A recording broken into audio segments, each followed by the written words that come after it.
It didn't start with a monster. It started with a question.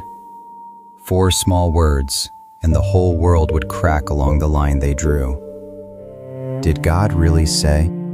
I'm Mira. I have questions about all of it. I'm Tov. I hope it ends better than it begins. None of us were there for this one either. But the one who was left us the account. Word for word. And this one I take personally. You'll see.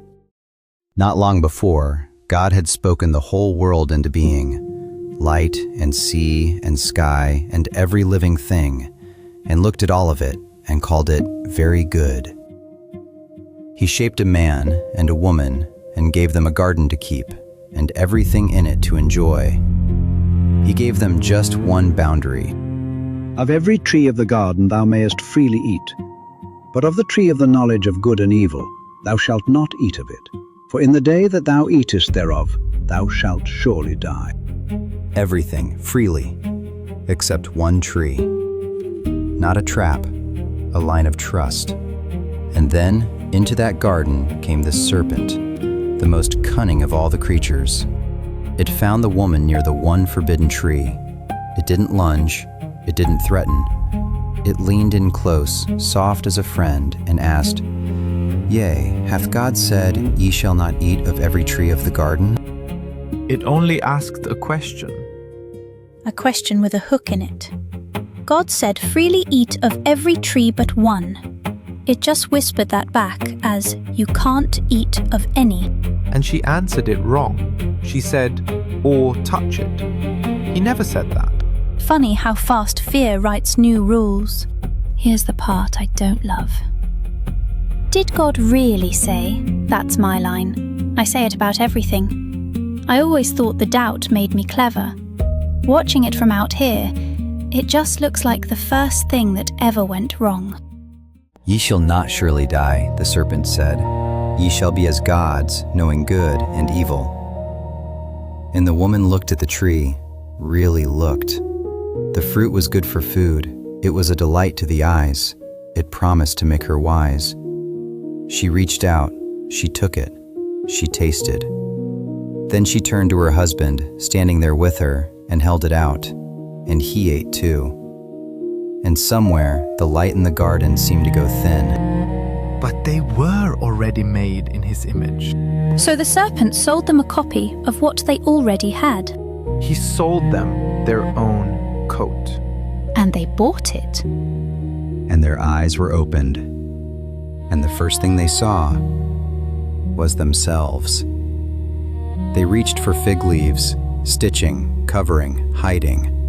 And when they heard the Lord God walking in the garden in the cool of the day, they did not run to him. They crouched in the trees, holding their breath. And God called, Where art thou? Not how could you, not how dare you. Where are you? The voice of someone looking for a child. And when he found them, he asked again, gently, Who told thee that thou wast naked? Hast thou eaten of the tree whereof I commanded thee that thou shouldest not eat? But instead of an answer, the blaming began.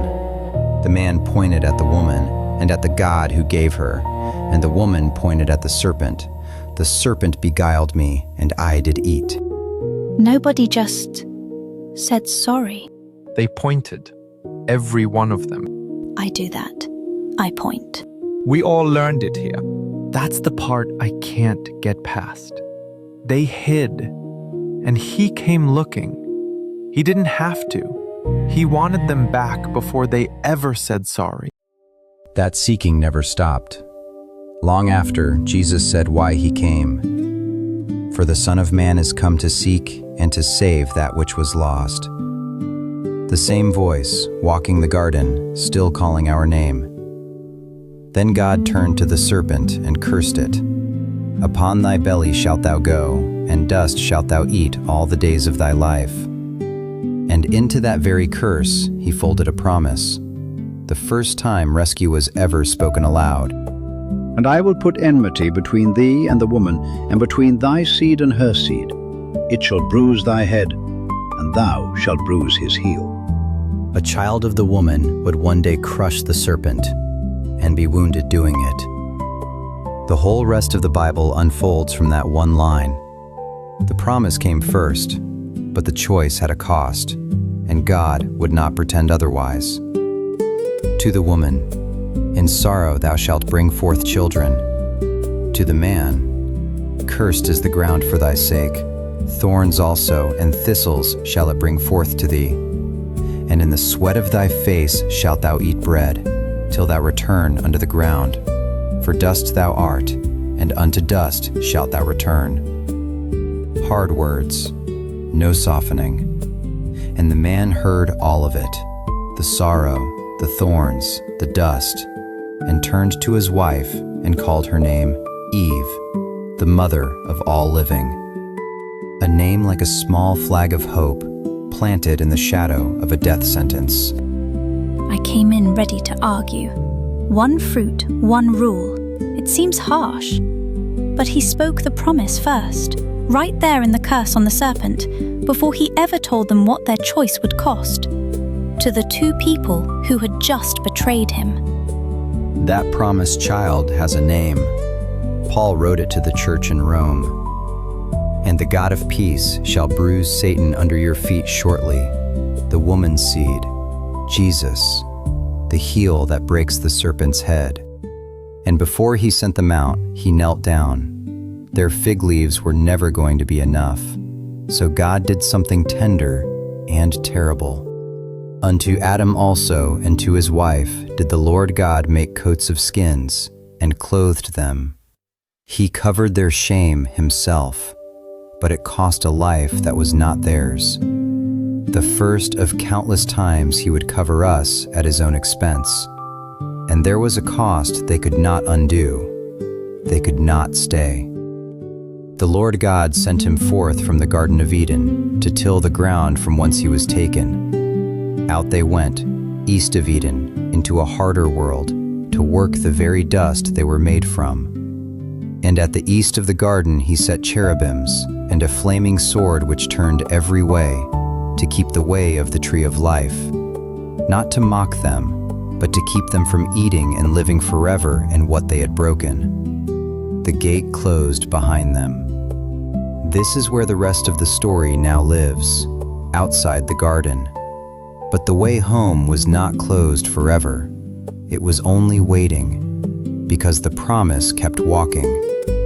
When the time was full, God sent forth his Son, made of a woman, the woman's seed, at last. On a hill, the serpent struck his heel, and there, having spoiled principalities and powers, he made a show of them openly, triumphing over them. He crushed its head for good.